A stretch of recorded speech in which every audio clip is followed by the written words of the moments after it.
Do you know why this post on Reddit got over 1,000 upvotes and comments? Because it's absolutely horrifying. Imagine moving to a new country ready for the experience of a lifetime, but something or someone decides to follow you home. A restless spirit. A nightmare that refuses to end. This isn't just a ghost story, it's real. And the worst part? It all started with one simple mistake. Welcome to Reddit Nightmares. I've been in therapy for 6 months now, and during this time, I haven't said a single word. Every Monday and Thursday, I sit in Dr. Alwa's office, sucking on the candies she keeps on her desk. She's fresh out of university, living her dream of having her own practice, and somehow, I ended up as her first patient. "How are you today?" she asks after a while, and I just stare at her. "Do you want to talk about it this time?" she adds. But all I give her in return is my blank stare and the sound of the candy being sucked in my mouth. I sit there trying to finish as many candies as I can in 30 minutes. Last time it was 42. I unwrap another one and wait for Dr. Alwa to give up. But she's tougher than I thought and recently came up with a new idea. If I didn't want to talk about the traumatic events, I should at least write about them. So here I am, writing about what happened during my exchange year in the USA. Dr. Alwa will never see these words. I'm not doing her that favor. But I have to admit, it somehow feels right to write everything down. It's like throwing up into a trash can. I still feel sick afterward, but at least I've gotten rid of some of the weight. It all started when I got the chance to do an exchange year in the USA. Like most people, I grew up watching American movies and TV shows, and I found the idea of going to high school, playing baseball, and living out the American dream fascinating. So I applied for the program, did a few interviews, wrote an essay titled "I Have a Dream," and was accepted, not least because my father generously donated a large sum to the school association. Well, with money you can buy dreams. My mother, as usual, was worried. The loose gun laws, all the school shootings, and the political situation that was tearing the country apart all concerned her. At the time, I convinced her it wasn't as bad as she thought, but looking back, I have to admit she was right. If I had only listened to her, I wouldn't be plagued by nightmares today. In the summer, everything began. I flew to the small town of Hastings in Minnesota, where I stayed with the Smith family. They were an entirely ordinary American family. Father James, Mother Olivia, and their son Eric, who was the same age as me. James worked as a realtor for an insurance company, Olivia was an elementary school teacher, and Eric attended the high school where I would spend the year. They lived in a spacious single-family home that, by German standards, seemed almost as if it were made of papier-mâché. Aside from that, I quickly realized they weren't all that different from my own family. The high school was also similar to my German gymnasium, with one major difference. Community played a much more significant role in American schools. When the school's football team played, everyone showed up to cheer them on, complete with cheerleaders and mascots. In Germany, on the other hand, everyone would just go about their lives after school, independent of the school community. This sense of unity was what I liked most. The first few weeks were exciting, and I gradually adjusted to the new environment. I even went on a date with a girl from my parallel class who lived on our street, the classic girl next door. I was too skinny and slow for the football team, but in baseball, I made a pretty good impression as a hitter and even managed to hit a home run once. The Smiths argued quite often, but it didn't bother me much.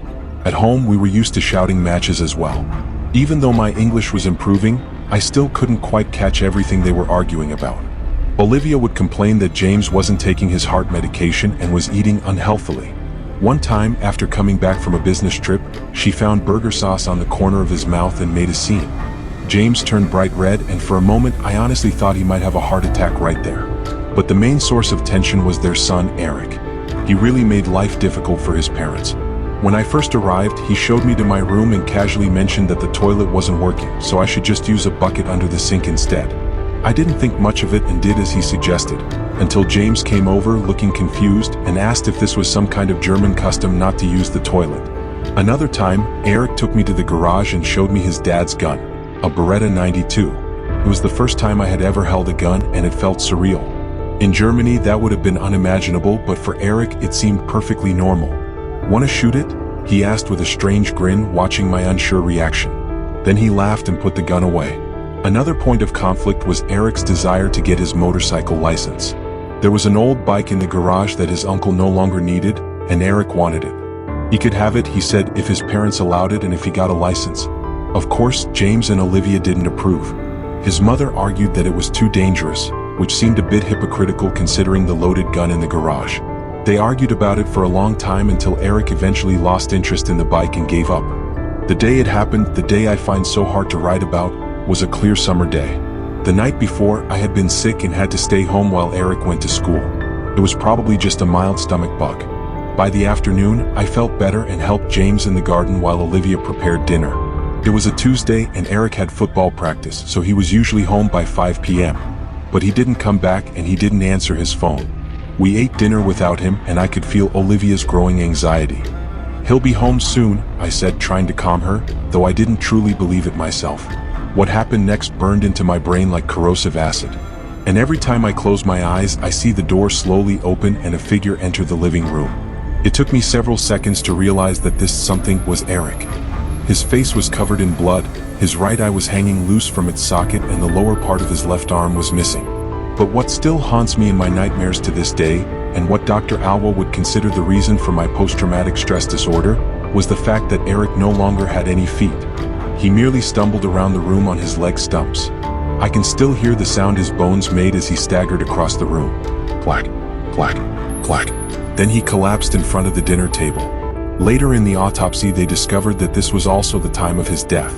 Olivia screamed hysterically and James stared apathetically at the pool of blood spreading beneath his dead son. His face took on the red color of blood. His carotid artery filled up like a balloon. And then his head hit the table with a loud bang.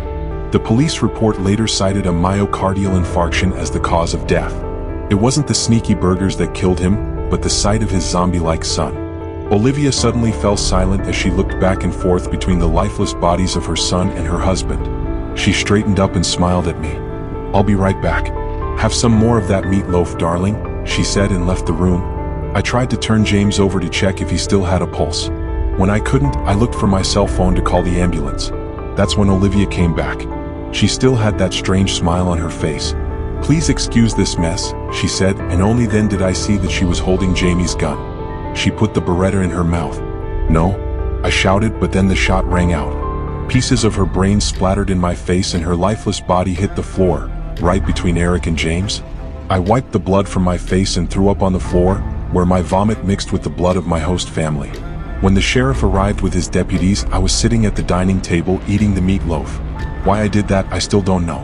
But Dr. Alwa would probably have some smart-sounding psychological term for it. They arrested me, but the next morning, they let me go once it was clear I had nothing to do with the deaths of the family. Just before I flew back to Germany, the lead investigator called me and explained what had happened that day. Eric had taken the motorcycle from the garage without permission, going for a ride. On the highway, he lost control of the bike on a curve and ended up in oncoming traffic. He collided with a minivan and was severely injured. Then something that resembled a medical phenomenon, often reported by soldiers in war, occurred. Eric's body was under so much stress and flooded with adrenaline that his brain tricked him into thinking everything was fine. That his feet weren't severed, lying on County Highway 55. So he stood up and walked to where he belonged, home to his mom and dad. James had a heart attack, and Olivia took her own life because she couldn't imagine living without her family. Back in Germany, everything feels alien, as if the world is wrapped in cotton. I see your faces and hear your words, but they no longer mean anything to me. Sometimes I still see Eric with his injuries. On Mondays and Thursdays, he joins me for my sessions with Dr. Alwa. The path takes longer because Eric, without his feet, moves slowly. I stop and wait for him. The brochure for the exchange program promised that the trip to the USA would change my life. In my case, it certainly did.